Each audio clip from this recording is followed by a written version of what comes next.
Her bir arkadaşımız işini iade edilene kadar bizler burada olacağız ve arkadaşlarımızın dönmesi için mücadelemizi sürdüreceğiz. Darbe girişimini kendisi için fırsata çevirip kendine muhalif olanları çıkardığı KK'lerle hukuksuz bir şekilde ihraç eden iktidar, anayasa ve uluslararası sözleşmelerle güvence altına alınmış olan sendikal hakları ihraçların gerekçesi olarak göstererek insan hakları ve evrensel hukuk kurallarını hiçe sayan uygulamalara imza atmıştır. Ülkedeki antidemokratik uygulamalar ve hukuksuzluk bugünkü yaşanan ekonomik krizin en büyük sebebidir. Yaşanan hukuksuz süreçler ülkeye olan güveni yok etmiş, krizin derinleşmesine, halkın fakirleşmesine sebep olmuştur. Siyasal iktidar antidemokratik yaklaşımının devamı olarak işinden ettiği birçok emekçiye ve ailelerine bu ülkenin vatandaşı değilmiş gibi davranarak birçok sosyal haktan da mahrum bırakmıştır. Birçoğunun da cezaevlerine atarak özgürlüklerini bile ellerinden almıştır. İç hukuk yolları hukuksuz kararlarla adalete erişimi kısıtlamasının yanı sıra bilinçli bir şekilde başvuruları oyalayarak sürecin tüketilmesini engellemektedir. Oyalama komisyonu görevini yargıya devretmiştir. Yargı erki keyfi uygulamaların derhal vazgeçmelidir. OHAL döneminde KESK'e bağlı sendikalardan ihraç edilenlerin %25.3'ü kadın emekçiler oluşturmaktadır. Keskin kadın emeği mücadelesindeki sözüne tahammül göstermeyen siyasal iktidar OHAL fırsatçılığı kapsamında KESK'li kadınlara daha çok saldırmıştır. OHAL KK'leri yetmezmiş gibi 375 sayılı KK'ye eklenen geçici 35. madde eliyle ihraç kararları verip emekçileri ekmek ile terbiye edebilecekleri yanılgısına bir kez daha düşmüşlerdir.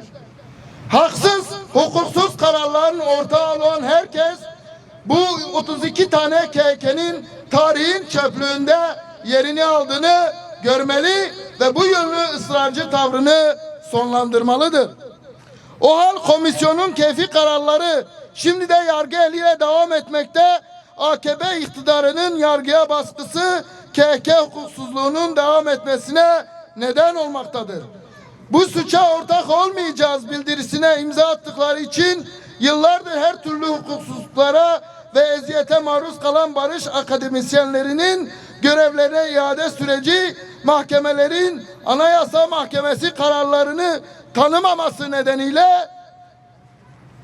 nedeniyle yılan hikayesine dönmüştür. Görevlerine iade edilen akademisyenler hakkında göreve başladıkları üniversitelerin mahkemeye yaptıkları itirazlar nedeniyle istinaf mahkemesinden yürütmenin durdurulması kararları çıkmış ve akademisyenler ikinci kez görevlerinden ihraç edilmişlerdir. Reji, verfedana ketkara. Reji, verfedana ketkara. Reji, verfedana ketkara. Haklarında mahrumiyeti engelleyen herhangi bir kesinleşmiş yargı kararı bulunmayan, hukuken suç olmayan gerekçelerle ihraç edilen tüm arkadaşlarımızın dosyaları herhangi bir ceza verilmeden sonuçlandırılmalı ve bugüne kadar ihraç edilen tüm arkadaşlarımız bütün haklarıyla birlikte derhal görevlerine iade edilmelidir.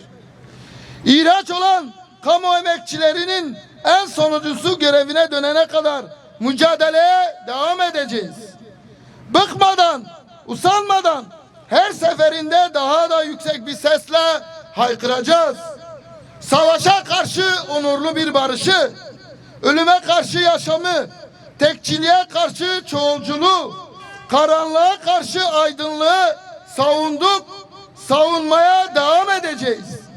KESK'li ihraçlar onurumuzdur. KK'ler gidecek, biz kalacağız. Yaşasın örgütlü mücadelemiz, yaşasın KESK.